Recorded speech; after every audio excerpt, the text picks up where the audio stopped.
नमस्कार दोस्तों, GNS news में आपका स्वागत है। हर उपयोगी जानकारी और काम की खबर से अपडेट रहने के लिए अभी सब्सक्राइब करें हमारे चैनल को और साथ में बेल आइकन भी प्रेस कर ले और वीडियो को ज्यादा से ज्यादा दोस्तों में शेयर करें। तो चलिए बढ़ते हैं खबरों की ओर।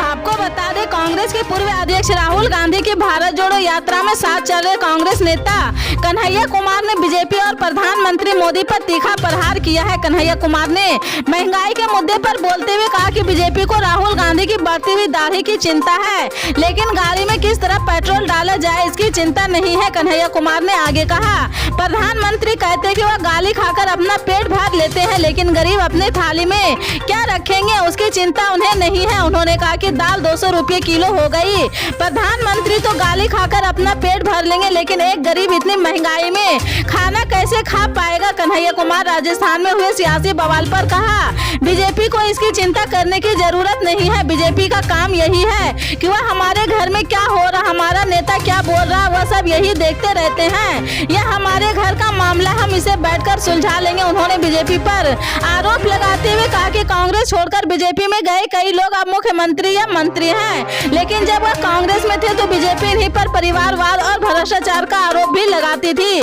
लेकिन अब उनके लिए वह अच्छे इंसान बन गए हैं। कहावत है कि राजनीति में अपने सगे बाप पर भी भरोसा नहीं करना चाहिए। लगता है कि मध्य प्रदेश की बीजेपी अब इसी कहावत पर काम करने जा रहे। मध्य प्रदेश में बीजेपी के एक नवाचार करने जा रहे। इसके मुताबिक बीजेपी के हर पदाधिकारी और कार्यकर्ताओं की सीधे तौर पर निगरानी होगी कि कहीं कार्यकर्ता पदाधिकारी झूठ तो नहीं बोल रहे। इस नए प्रयोग की शुरुआत 27 नवम्बर रविवार को प्रधानमंत्री नरेंद्र मोदी की मन की बात कार्यक्रम से होगी। बीजेपी का यह प्रयोग सफल रहा तो आगे सभा और दौरों के दौरान इस प्रयोग को लागू किया जाएगा। राजस्थान की सियासत में सियासी सरगर्मी एक बार फिर परवान पर चढ़ती दिखाई दे रही। मुख्यमंत्री अशोक गहलोत और सचिन पायलट की भी जारी शीतयुद्ध अब पूरी तरह से खुले मैदान में लड़ा जा रहा।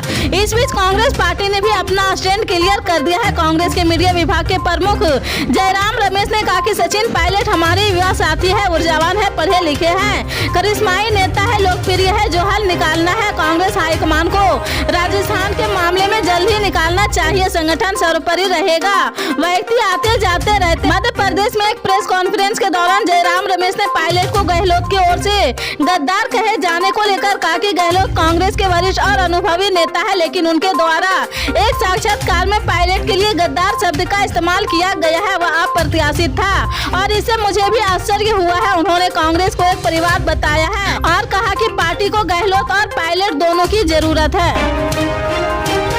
उत्तराखंड के राजनीतिक इतिहास में पहली बार पूर्व विधायक एकजुट हो रहे। मजे की बात यह है कि इसमें बीजेपी और कांग्रेस दोनों के ही कुछ पूर्व विधायक शामिल है। कहने के तो ये कहा जा रहा है कि ये लोग सरकार को सुझाव देने का काम करेंगे, लेकिन राजनीतिक गलियारों में इसके सियासी मायने भी निकाले जा रहे हैं। आपको बता दें कि दो धुर विरोधी पार्टियों के पूर्व विधायक अगर एक मंच पर आकर एक संगठन बनाए तो इसे आप क्या कहेंगे। उत्तराखंड में ऐसा ही कुछ हो रहा। कांग्रेस और बीजेपी दोनों के कुछ पूर्व विधायक एक छत के नीचे आकर पूर्व विधायक संगठन बना रहे हैं। बीजेपी के वरिष्ठ नेता रहे लाखी राम जोशी की इसका अध्यक्ष बनाया गया है।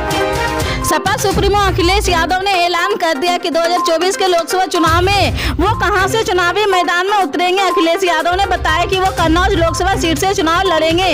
अखिलेश यादव ने कहा कि क्यों क्या करेंगे, खाली बैठकर, हमारा तो काम ही चुनाव लड़ना। जहां हम पहला चुनाव लड़े थे वहां फिर से चुनाव लड़ेंगे। सपा सुप्रीमो अखिलेश यादव ने कहा कि कन्नौज उनकी कर्म भूमि है, उन्हें 3 बार कन्नौज के लोगों ने सांसद चुना है। यहाँ की जनता ने उन्हें हमेशा प्यार और स्नेह मिला है, इसलिए वो कन्नौज को कभी नहीं छोड़ सकते हैं। 5 दिसंबर को होने वाले मैनपुरी उपचुनाव में अखिलेश यादव की पत्नी डिंपल यादव क्यों उतरी है, जबकि पहले तो वो कन्नौज से सांसद थी। इस पर सपा चीफ ने कहा कि साल 2024 में फिर से लोकसभा चुनाव है। राहुल गांधी की अगुवाई में कांग्रेस की भारत जोड़ो यात्रा बुधवार सुबह महाराष्ट्र से मध्य प्रदेश पहुंची थी। राहुल के एमपी पहुंचने पर भारतीय जनता पार्टी के नेता और केंद्रीय मंत्री ज्योतिरादित्य सिंधिया ने कहा था कि मध्य प्रदेश में सभी का स्वागत है। सिंधिया के इस बयान पर कांग्रेस ने कहा कि यह उनके घर वापसी का संकेत हो सकता है। भारत जोड़ो यात्रा बुधवार सुबह मध्य प्रदेश के बुरहानपुर जिले के बोरदली गाँव में पहुंची थी। भाजपा नेता ज्योतिरादित्य सिंधिया ने 23 नवम्बर का मोर्चा जिक्र करते हुए कहा था कि मध्य प्रदेश में सभी का स्वागत है। जिसके बाद कांग्रेस ने गुरुवार को कहा है कि राहुल गांधी के नेतृत्व में निकाली जा रही भारत जोड़ो यात्रा का स्वागत करने वाले बीजेपी नेता ज्योतिरादित्य सिंधिया की टिप्पणी उनके घर का वापसी का संकेत देती है। हिमाचल प्रदेश समिति के पूर्व अध्यक्ष और कांग्रेस प्रवक्ता कुलदीप सिंह राठौर ने यह बात कही है। जी न्यूज के कार्यक्रम जी मंच गुजरात में आम आदमी पार्टी के सीएम कैंडिडेट ईसुदान गढ़वी ने कई मुश्किल सवालों के खुलकर जवाब देते हुए बीजेपी पर तीखा हमला किया है। जी न्यूज के साथ एक्सक्लूसिव बातचीत में ईसुदान गढ़वी ने गुजरात को नए सिरे से गढ़ने का रोड मैप जनता के सामने रखा। किसको चुना है ये अरविंद केजरीवाल को अच्छी तरह से आता है, लेकिन मैं कहूँगा कि आम आदमी पार्टी में वही टिक पाता है जो संघर्ष कर पाता है, जिसको जनता के लिए आवाज उठानी है।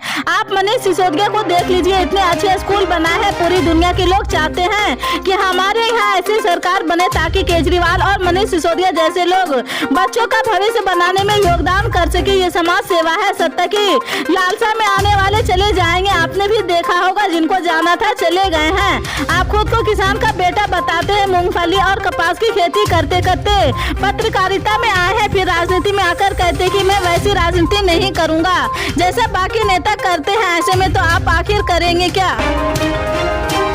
पश्चिम बंगाल की मुख्यमंत्री ममता बनर्जी से शुक्रवार को बीजेपी नेता और विधानसभा में नेता प्रतिपक्ष शुभेंदु अधिकारी मुलाकात करने पहुंचे हैं। अधिकारी लंबे समय तक तृणमूल कांग्रेस में रहे और पिछले पश्चिम बंगाल विधानसभा चुनाव से ठीक पहले बीजेपी में शामिल हो गए थे। शुभेंदु ने नंदीग्राम सीट से करीबी मुकाबले में ममता बनर्जी को पराजित कर दिया था। ममता और शुभेंदु के बीच यह मुलाकात इसलिए भी अहम है क्योंकि चुनाव से पहले कई टीएमसी नेताओं ने दामन छोड़कर बीजेपी ज्वाइन की थी, लेकिन चुनावी नतीजों के बाद फिर से वे ममता बनर्जी की पार्टी में शामिल हो गए थे। मुलाकात के बाद शुभेंदु अधिकारी को ममता बनर्जी ने अपना भाई बताया है। ममता बनर्जी की ओर से शुभेंदु अधिकारी को मिलने का न्योता भेजा गया था। इसके बाद वे शुक्रवार दोपहर को विधानसभा में ममता बनर्जी से मुलाकात करने के लिए पहुंचे हैं। इस दौरान अधिकारी के साथ कुछ अन्य विधायक भी मौजूद थे। ममता बनर्जी और शुभेंदु अधिकारी के बीच चली इस बैठक की कई सियासी मायने निकाले जाने लगे हैं। सवाल खड़े हो रहे हैं, क्या पश्चिम बंगाल में फिर से समीकरण बदलने लगे हैं? क्या शुभेंदु अधिकारी फिर से टीएमसी का दामन थाम सकते हैं? दिल्ली नगर निगम चुनाव 2022 के लिए 4 दिसंबर को मतदान के लिए भारी संख्या में लोगों को वोट करने की अपील की जा रही। ऐसे में सभी वर्गों के सकुशल मतदान केंद्र पर पहुंचने को लेकर एक बेहतर व्यवस्था कराने की भी जिम्मेदारी राज्य चुनाव आयोग पर है। इसी कड़ी में राज्य चुनाव आयोग के अफसरों द्वारा दिव्यांगों के पोलिंग स्टेशन तक पहुँचने के लिए बेहतर सुविधा उपलब्ध कराई जाएगी। इसको लेकर अधिकारियों द्वारा विविध तैयारियाँ की जा रही है। पल पल के अपडेट जानने के लिए जुड़े रहे आप अपने GNS न्यूज़ चैनल से। मिलते हैं अगले बड़ी खबर के साथ, तब तक के लिए जय हिंद।